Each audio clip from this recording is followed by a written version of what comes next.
Ladies and gentlemen, thank you for tuning in to episode 50 of the Taking 20 podcast, using traps in your game. This week's sponsor, Assault and Battery Fish and Chip Store. Come for the felony, stay for the fillet. Holy crap, everyone, 50 episodes. I never thought I'd get a chance to record my thoughts on tabletop gaming for this long. I only get a chance to do this because of you listeners, so thank you to everyone who's listening to this podcast. Whether I know you or not, whether you've reached out to me or not, I greatly appreciate every single one of you. You can't see my hand with bourbon in it, but here's to all of you, and here's to the next 50. Oh, it's good. Oh, it's good. Ooh. Do you have any feedback for me? Ideas for an episode? I'd love to hear from you. Please send me an email at feedback@taking20podcast.com. Oh, and I'm thinking about doing a giveaway for episode 75. If you're interested in sponsoring that or providing items for the giveaway, I would be happy to mention you as a sponsor and give you a little bit of rep. So I'm shutting my pregame trap now. You see what I did there? You see, it's wordplay because trap can also, but you know what? Fuck it. On with the episode. This episode focuses on traps. For purposes of what we're going to discuss today, I'm going to say that puzzles are more complex. They have a complex logic behind them, while traps tend to be simpler in nature. It's a pedantic differentiation, to be honest. A 10-foot covered pit in a jungle with sharpened spikes at the bottom. Is it a trap or a puzzle on how to figure out how to get around it without becoming Shishka barbarian? I'll do a puzzles episode later on that focuses on encounters with more complicated mechanics, but for now we're going to stick to the simpler traps. Some examples of traps from movies you may have seen, and spoiler warning for some 20-plus-year-old movies. Indiana Jones movies are rife with trap examples. A rolling boulder, a wall of bugs, spikes from the walls, and a separate one spikes from the floor and ceiling, saw blades coming out of the walls and ceiling and floor, and so forth. The Mummy, the fun Brendan Fraser one, not the Tom Cruise one that tried to set up some weird monster franchise. Yep. The Mummy with Brendan Fraser is 21 years old as of the time I'm recording this. Fuck, I'm old. That had a beetle treasure made of blue gold, whatever the hell that is, that turned into a carnivorous burrowing beetle, pressurized salt acid at the base of a statue, crushing walls, a treasure room that seals you in with the previously mentioned beetles, and an entire city that sinks beneath the sand. Defining traps is extremely difficult. I mean, some of them make attacks against the players, like arrows shooting down a hallway, and spears that shoot out of an archway, or swinging axe blade caused by a pressure plate. Some serve primarily to delay the party, like the rolling boulder that gets released when you take the gold statue off the pressure plate. A falling stone door or falling portcullis, stones, a breakaway floor over a 30-foot pit. And others go for debilitation, poison gas, the salt acid spray, a level-draining negative energy or necromantic ability score damage. Traps get a bad rap all in all. Damn, that sounds weird. Let me change that. There are a lot of bits, ink, and recorded sounds dedicated to how awful traps are in RPGs. The Angry GM, which is a great blog for DMs, has an entire episode detailing why traps suck. I'll put a link in the resources page at www.taking20podcast.com. That blog is a great read, please check it out. Reddit also has tons of posts of DMs and GMs who just hate traps. In my simple mind, traps have three components: a trigger, an effect, and clues. The difficulty and lethality of the trap will depend on how you play with these three components. Traps have a trigger, pressure plate, motion sensor, and electrochemical nose that detects people as they go by. Maybe the members of the cult know to dip their shoes in a certain fluid to not set the trap off. Some other trigger like setting foot on a sloped hillside. Any way a player or NPC that does something and the trap is sprung. Once the trap is sprung, there's some sort of deleterious negative effect that happens. The pointy end of the trap, as it were.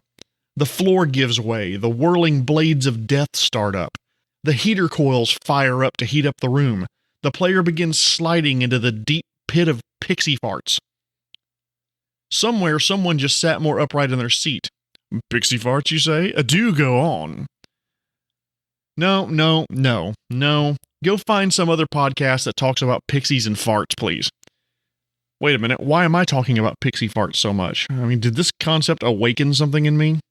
No, there's no time for self-discovery. I have a podcast to do. Back to the topic at hand. There's a trigger, the action that sets the trap off, the effect, the bad thing that happens, and the trap has some sort of clues to its discovery, deactivation, and or neutralization. Mechanically, what do these clues look like? Trap discovery is most often a die roll against a PC ability to possibly notice the trap before it goes off. Perception check to see the tripwire. A nature roll to see if the hillside looks unstable and disturbing it could cause an avalanche. A survival check to notice the footprints that avoid this one particular square.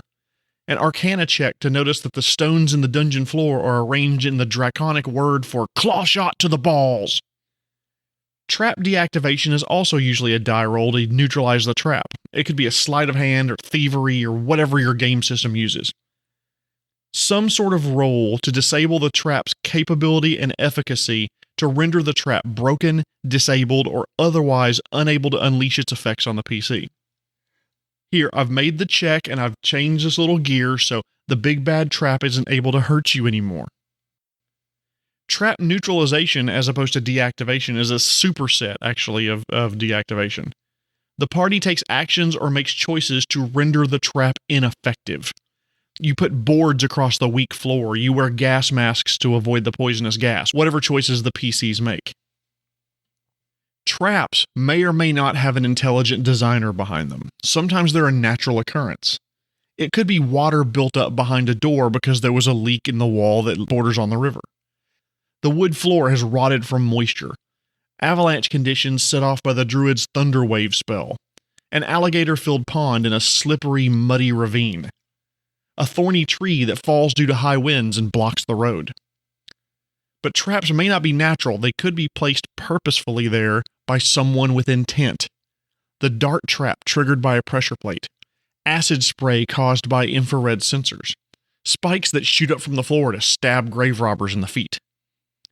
Regardless whether there's an intelligent designer, they all have a trigger, an effect, and clues to their existence. Now, I've been harping a lot about clues, and there's a good reason. Having traps that will always affect the players regardless of what they do takes away the player agency in a way. It means there's no chance the players will be able to react to the trap or prevent its negative effects. It feels cheap. Players will understandably feel frustrated. How could we have known that the soup the old woman served us in this cottage in the middle of the woods in the ass end of nowhere would be poisoned? Well, did you ever read Hansel and Gretel?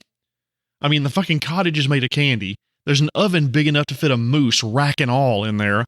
She cackled after every sentence, and she used words to describe you like succulent, and she's not a gardener.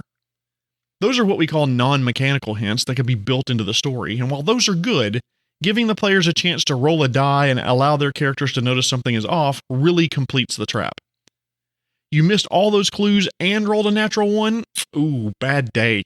Give me a fortitude save to resist the poison.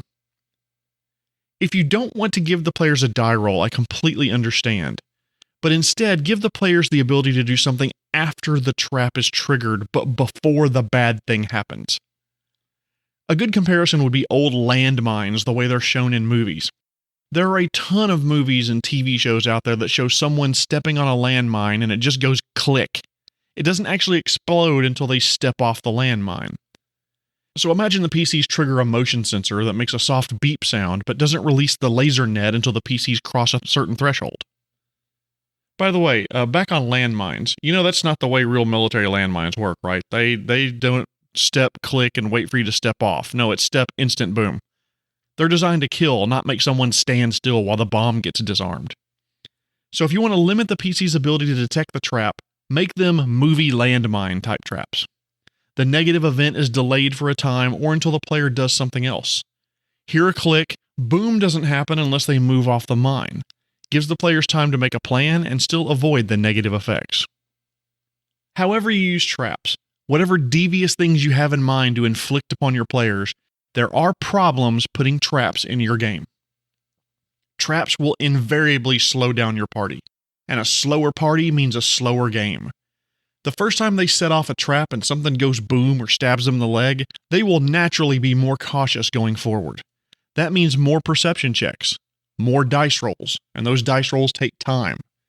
It means a ton more taps with a 10-foot pole or castings of Detect Magic, spraying silly string ahead of themselves looking for tripwires. Traps may even result in splitting the party, with the trap finder being 10, 20, 30, maybe even 50 feet ahead of the rest of the group. So how do you use traps effectively as a GM? Well, here's some tips that I've learned along the way. Give PCs the ability to roll to detect the trap or stop it before it goes boom. I think that's been covered previously. I think everybody understands why I believe that. Have a plan in case your PCs fail hard. Every die roll goes sideways. I mean, if you play RPGs long enough, you know that there are nights where the dice just betray you. Perception roll, that's a natural 2 for a 9. Oh, no traps? Okay, then I'm going to walk down the hallway. Oop, I set off the trap. Dexterity save against the swinging scythe. I have a 17 dexterity. I got this. Click. Natural 1. I'm sorry, did you say that I took 63 points of damage? Crap. Do you know what would happen to your party should that happen to your PCs? I mean, what if the trap incapacitates one of the PCs? What if it straight up impales one, reducing him to minus 25 hit points and shuffling off his mortal coil? What do you do for the player? Do you know how you could possibly bring another character into the game in the middle of wherever the PCs are? Which is why I recommend you use traps occasionally and sparingly. The other thing I recommend is you look for opportunities to give your PCs a win. If they come up with a remotely plausible and reasonable method of disarming the trap, let them bypass it. At worst, give them a bonus on a die roll. Don't be afraid to incorporate traps into other encounters. The floor sends out bursts of super frozen air into the room that deal cold damage every time someone touches a dead god statue. The ice trolls are immune to the cold damage, so they use the trap to their advantage. Traps are a great resource to use to give highly skilled characters and scouts an ability to save the party. The rogue is walking through a room and finds a trap. Nobody move. I see the lever, I'm going to go throw it. Traps will make your PCs cautious and think more. Traps can be very thematic if the right types of traps are used in the right way, rolling boulders in ancient religious shrines, scarab beetles in a mummy's tomb. So if you're looking for a way to throw something new at your PCs, consider traps. Put them in a clever area, put them in a creative area, and allow the PCs the freedom and the ability to find creative solutions. Ladies and gentlemen, thank you so much for listening to episode 50 of the Taking 20 podcast, using traps in your game. Once again, I want to thank our sponsor, the Assault and Battery Fish and Chip Store. I went looking. This is actually a real business in New York. I had no idea when I wrote the joke for the first half of the episode. So, hey guys, free publicity. The Assault and Battery Fish and Chip Store in New York. Check them out. They could be fantastic. This has been Jeremy Shelley, and I hope that your next game is your best game.